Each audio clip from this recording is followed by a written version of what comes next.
Kodwa South Africa, Mzansi, ningimangazile kulo June. I-series le bizwa ngePolygamist i-releaswe nge-12 zika June 2026. Azange kuphele nesonto elilodwa, akuphelanga i7 days lonke ilokishi selinomuntu owaziwa ngokuthi uJonas.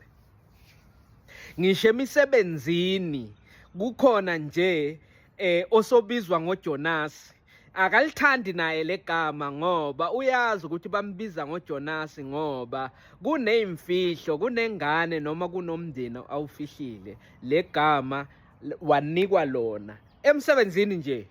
Jonas, hayi man, ungangibizi ngalelo gama ha. Mzansi, ningihlulile kule game ngoba azange nithathe isikhathi eside ngoba yonke imindeni seyinomuntu obizwa ngoMageshi. Kukhona ekuthiwa wena ungumaJoyisana. Hawu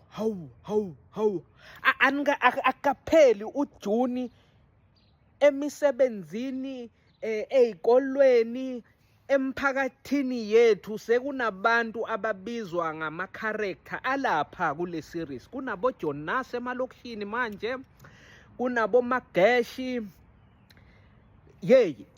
Wonke umuntu ngathi uyibonile lapha kule series. Ngathi wonke umuntu uzibone yena, wabona nabanye kule series ukuthi hayi phela yebo uJonas lengimbukele la.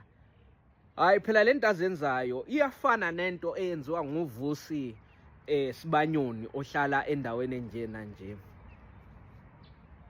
Phela lo Mageshi lo ohlala protect uJonas, osiza uJonas ngaso sonke isikhathi noma uJonas nje angamhloniphi.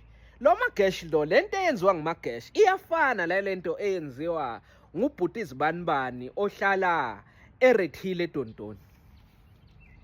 Hayi ningihlulile kule game South Africa ngoba azange nicithe isikhathi, nizibone nonke kule series, nathatha ama-character abanye na-own amagama abo, nathi hayi mina ngizoba ngulo, netha abanye based on the series Polygamist.